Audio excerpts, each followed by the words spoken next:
Hello. General Hospital today will reveal. Willow had once been known, almost universally, as a gentle and selfless woman. Someone defined by resilience rather than ambition, by compassion rather than calculation. Her battle with cancer had forged a public image of quiet bravery. A survivor who endured pain without bitterness and emerged with an almost saint-like patience.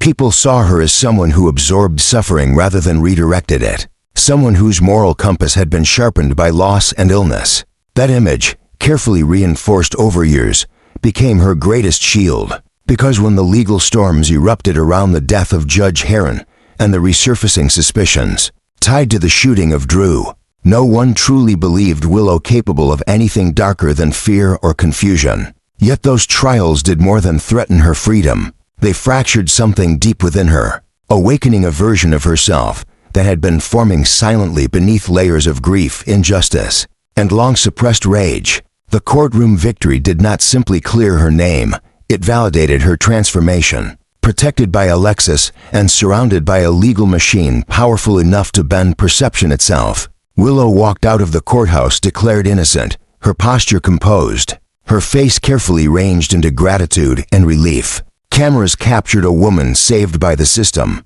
but what they could not capture was the clarity settling in her mind. She no longer saw herself as someone who survived danger. She saw herself as someone who could eliminate it. Drew, who had stood by her through illness and uncertainty, believed they were stepping into a fragile peace together. He imagined distance, rest, and reconciliation. He did not realize that, in Willow's mind, peace could only exist if the past was permanently silenced. The injection into Drew's neck was not impulsive, nor driven by panic or desperation. It was the final step of a process that had unfolded over weeks, even months. Willow had studied medical journals late at night, revisited old case files, memorized drug interactions, and calculated outcomes with the same precision that once fueled her will to survive cancer. The compound she chose was deliberate, slow-acting, difficult to trace, designed to exploit Drew's medical history and create a narrative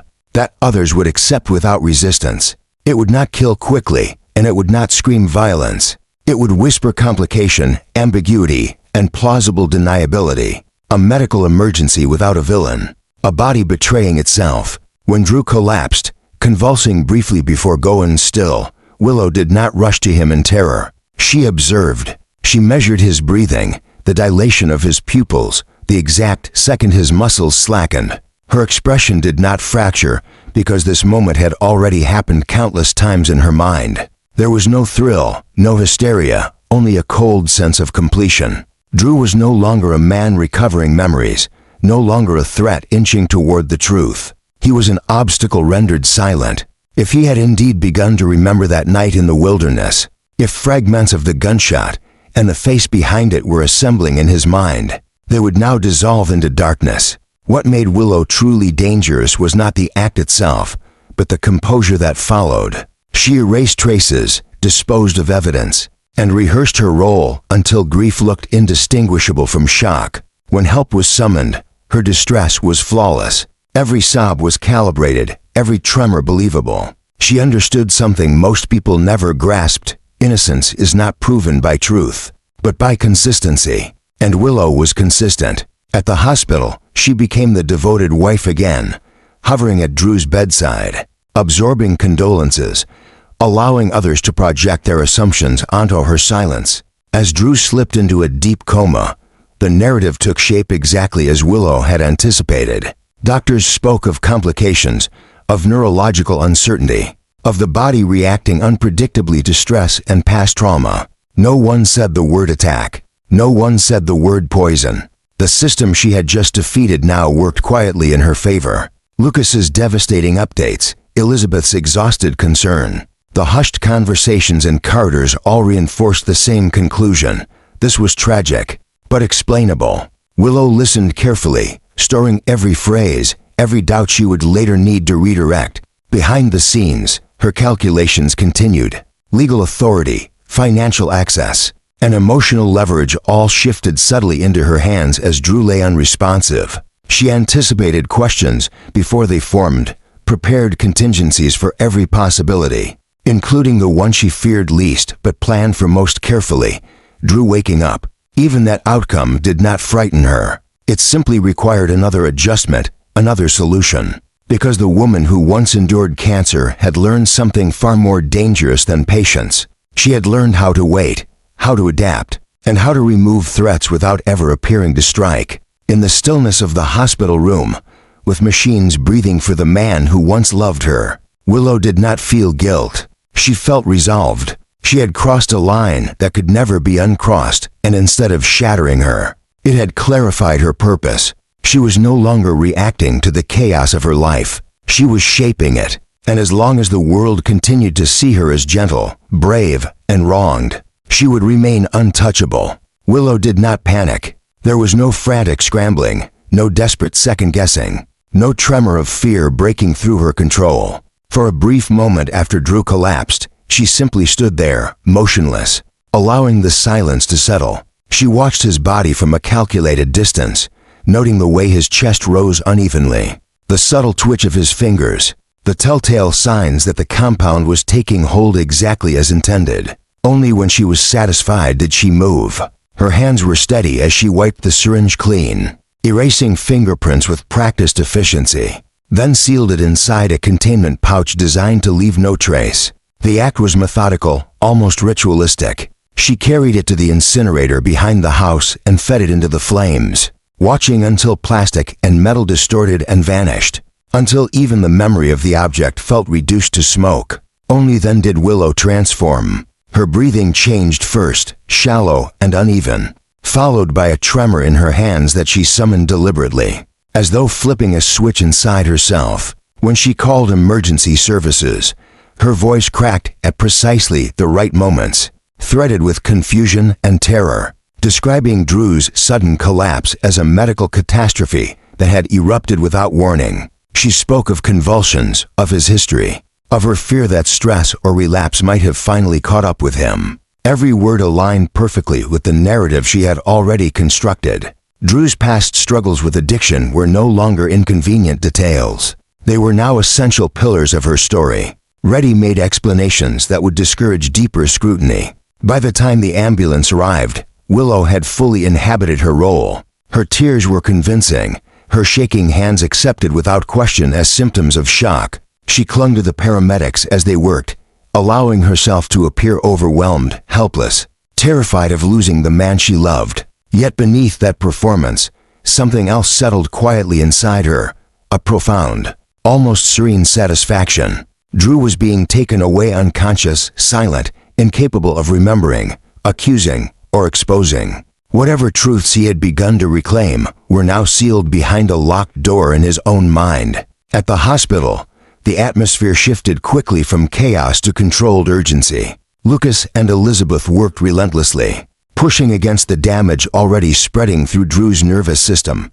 The drug had done its work efficiently, disrupting neural pathways, suppressing consciousness, forcing his brain into a deep protective shutdown. When the diagnosis emerged, it was delivered carefully, shielded from public view to prevent panic or speculation. Drew Kane was alive, but unreachable, suspended in a coma that offered no clear timeline and no guarantees.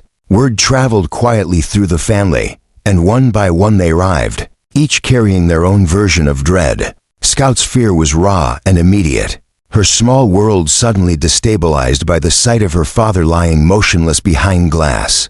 Monica stood nearby in heavy silence, her expression tight with memories of too many hospital rooms and too many sons who had come close to slipping away. Michael observed everything with guarded attention, suspicion flickering beneath his restraint. Yet even he could not yet connect the scattered fragments into a coherent threat. The circumstances felt tragic, but plausible. The system itself seemed to confirm that conclusion. Willow remained at the center of it all, unwavering in her performance. Her eyes stayed glassy with unshed tears, her posture protective as she positioned herself as Scout's emotional anchor. She projected strength wrapped in vulnerability, the image of a woman holding herself together for the sake of a child who needed reassurance. Every gesture reinforced trust. Every quiet moment beside Drew's bed strengthened the illusion that she was suffering alongside him, rather than standing over the consequences of her own design. What no one could see was how carefully she was already preparing for withdrawal. Willow monitored reactions, measured loyalties, and assessed who might begin asking the wrong questions. Her embrace of Scout, her whispered assurances about hope and recovery, were not just acts of comfort but investments. She was building emotional capital, ensuring that if the situation shifted, if suspicion crept too close, she could step back without resistance. In her mind, every possible outcome was already mapped. Drew might wake, he might not. Either way, Willow had secured the upper hand. As machines hummed steadily round Drew's bed, sustaining a life that no longer belonged entirely to him, Willow stood quietly at his side, her face composed into grief and devotion. But inside, there was no grief at all. There was only control. And in that sterile hospital light, with everyone watching her as the wronged, faithful wife, Willow understood that the most dangerous place she could exist was right where she was, completely trusted, completely believed, and entirely prepared for whatever came next. The situation took a more intricate and dangerous turn when Tracy Quartermain, never one to mince words, made a striking comment to the press. Drew's finally paying the price. While the remark may have been ambiguous or emotionally charged, perhaps meant as a commentary on the fallout from Drew's past decisions, for Willow, it was an unexpected gift. She seized upon the statement with swift precision, recognizing its potential to reshape the narrative. What could have been dismissed as a bitter throwaway line was now a strategic cornerstone. In Willow's carefully crafted manipulation of public perception, she knew better than to confront the comment head-on. Instead, she allowed it to linger in the air, letting others repeat it, dissect it, and slowly absorb it. In private conversations, in quiet corners of the hospital, or soft-voiced exchanges at Scout's school, Willow began to plant the seeds of a more insidious narrative. She didn't accuse Drew of anything outright.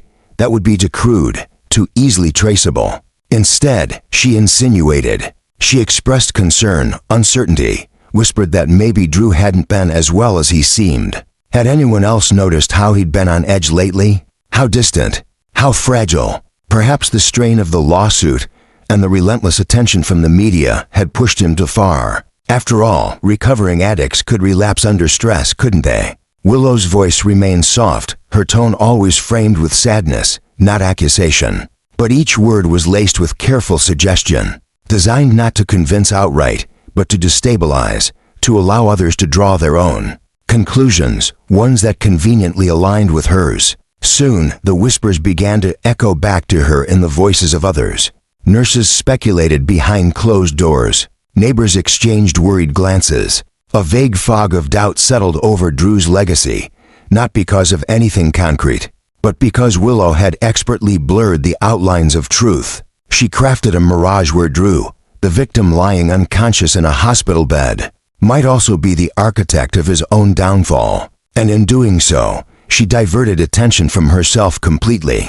But her plans didn't end with mere reputation control. Behind the scenes, Willow was laying the foundation for a longer-term power play, one that required foresight, connections, and unflinching determination. She arranged a quiet meeting with a psychiatrist she had known through past support groups, someone sympathetic to the emotional burdens she claimed to carry. The conversation was carefully engineered. She never lied outright, but she emphasized the toll Drew's behavior had taken on the household.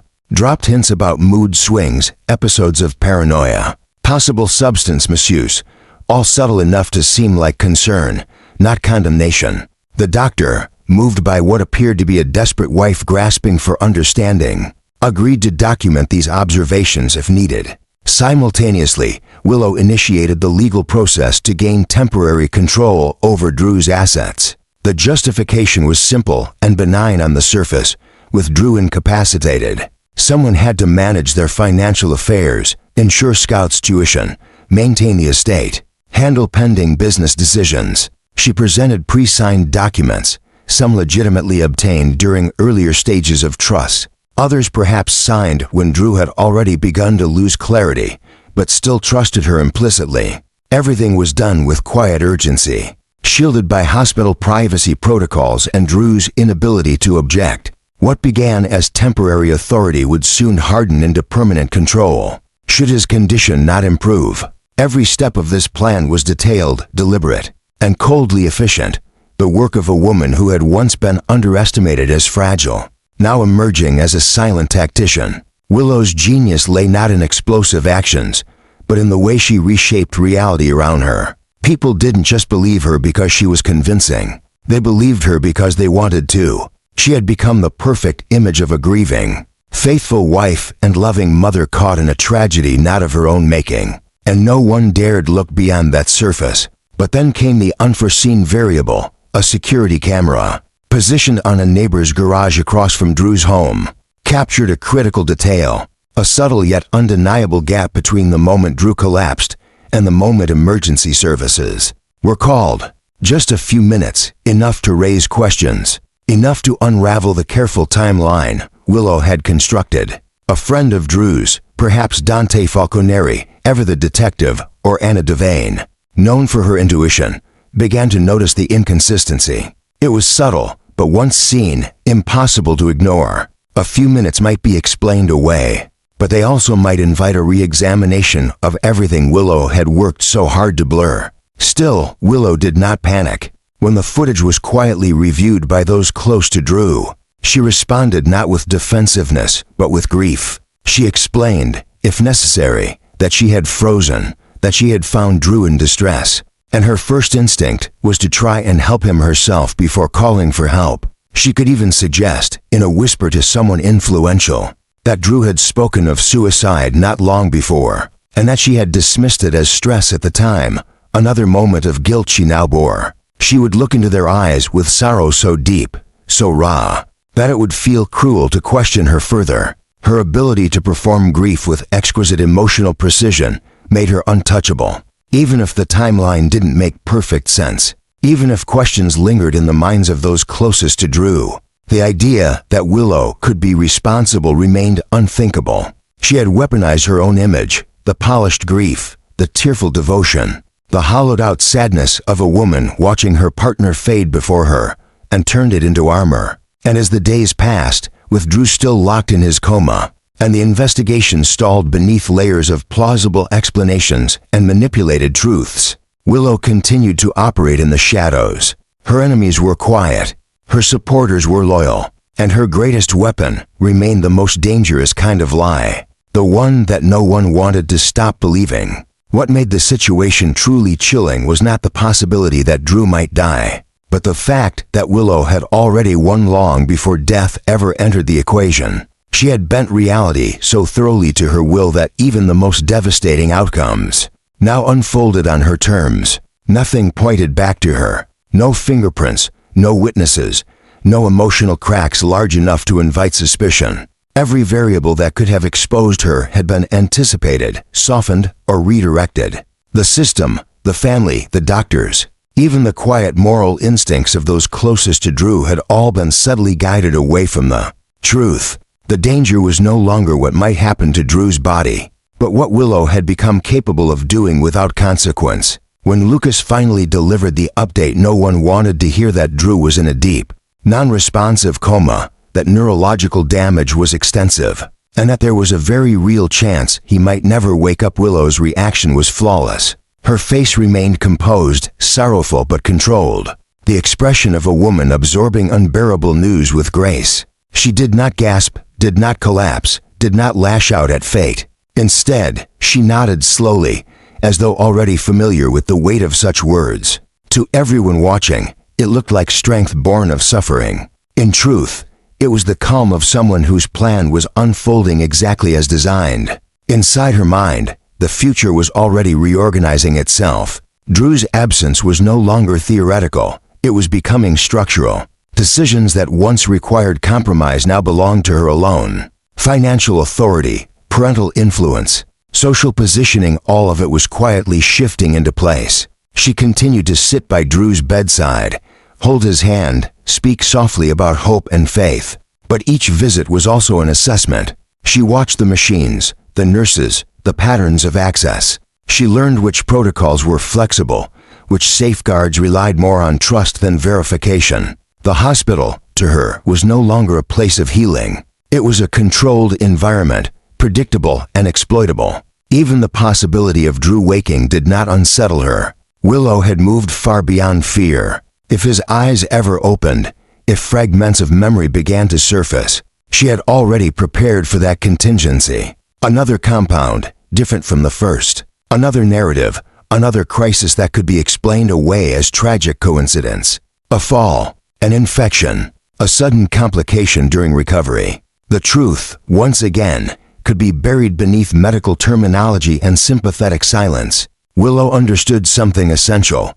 Truth does not survive repetition without power behind it. And Drew, whether unconscious or conscious, had already lost his. What no one could see was how completely Willow had detached herself from the emotional reality of what she had done. There was no internal struggle, no late-night guilt clawing at her conscience. She did not frame her actions as evil or cruel. She framed them as necessary. In her mind, she had simply corrected the imbalance that had threatened her life, her freedom, her future. Drew was no longer a man she loved or betrayed. He was a problem that had been neutralized. The language of morality had given way to the language of outcome. And it was in one of those quiet hospital nights, when the corridors were nearly empty and the hum of machines replaced human voices, that Willow allowed herself a moment of honesty. She stood alone at Drew's bedside, the pale light from the monitors casting sharp shadows across his unmoving face. For the briefest instant, her lips curved upward. It was subtle, almost imperceptible. No one was there to witness it. But had anyone been watching closely enough, they would have understood immediately that this was not the expression of a grieving wife, clinging to hope. It was the expression of victory. That smile carried no warmth. It held no relief. It was precise, restrained, and deeply unsettling, the satisfaction of someone who had eliminated a threat, without ever being seen as a threat herself. Willow had not merely survived the storm around her, she had learned how to direct it. And the most terrifying truth of all was not that she had done this once, but that she now knew she could do it again. No alarms had been raised. No accusations had been spoken aloud. No one looked at her with anything but sympathy, trust, and quiet admiration for her strength. Willow remained exactly where she needed to be, at the center of the tragedy, untouched by suspicion, wrapped in the unquestioned belief that she was incapable of cruelty. And in that space, protected, believed, and utterly alone with her control, she was more dangerous than she had ever been. Because the story was no longer about whether Drew would live or die. It was about how completely Willow had erased herself from blame. And no one, not one person, saw it coming.